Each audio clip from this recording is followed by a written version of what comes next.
কোণের ভেতরে ঢুকে গেছে। বাড়ির লোকজন ভয় পেয়ে চিৎকার শুরু করে দেয়। বাচ্চারা ঘরের ভেতর কান্নাকাটি করছে, কেউ বাইরে বেরোতে পারছে না।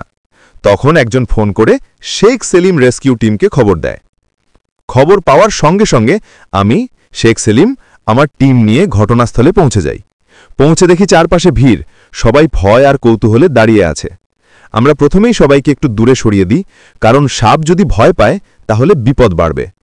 আমি ধীরে ধীরে পাঁচিলের পাশে গিয়ে দেখি ফাঁকটা খুব সরু, কিন্তু ভিতরে সাপটা মোচড় দিয়ে বসে আছে। ফনা তুলে তাকিয়ে আছে, যেন কেউ কাছে এলেই আঘাত করবে। আমি প্রথমেই ক্যামেরার দিকে তাকিয়ে বললাম, বন্ধুরা, এমন বাস্তব রেস্কিউ যদি ভালো লাগে তাহলে এখনই সাবস্ক্রাইব করে দাও, কমেন্ট করে দাও আর শেয়ার করে দাও। তারপর শুরু হলো আসল রেস্কিউ কাজ। আমি স্টিকটা আলতোভাবে ফাঁকের ভেতর ঢুকিয়ে দেখলাম সাপটা ঘুরে বসে আছে। তখন সেটাকে একটু নড়াতে হলো।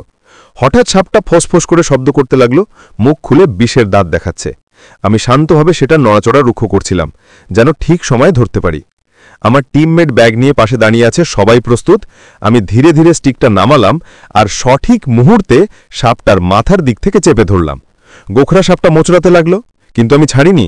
1 মিনিটের মধ্যেই সাপটা সম্পূর্ণ নিয়ন্ত্রণে চলে এলো। ব্যাগ খুলে আলতোভাবে ভেতরে ঢুকিয়ে দিলাম। চারপাশে তখন হাততালি পড়ে গেল, সবাই স্বস্তির নিঃশ্বাস ফেলল। বাড়ির লোকজন বলল, বাঁচালেন ভাই, আপনি না এলে আজ জানি না কি হতো। আমি হাসতে হাসতে বললাম, ভয় পেও না, সাপ প্রকৃতির অংশ, ওরা শুধু আশ্রয় খোঁজে। তাই সাপ দেখলে রেস্কিউ টিমকে খবর দিও, মেরে ফেলো না। তারপর আমি আবার ক্যামেরার দিকে তাকিয়ে বললাম, বন্ধুরা, যদি এমন বাস্তব রেস্কিউ পছন্দ করো তাহলে এখনই সাবস্ক্রাইব করে দাও, কমেন্ট করে দাও আর শেয়ার করে দাও। তোমাদের ভালোবাসাই আমাদের অনুপ্রেরণা।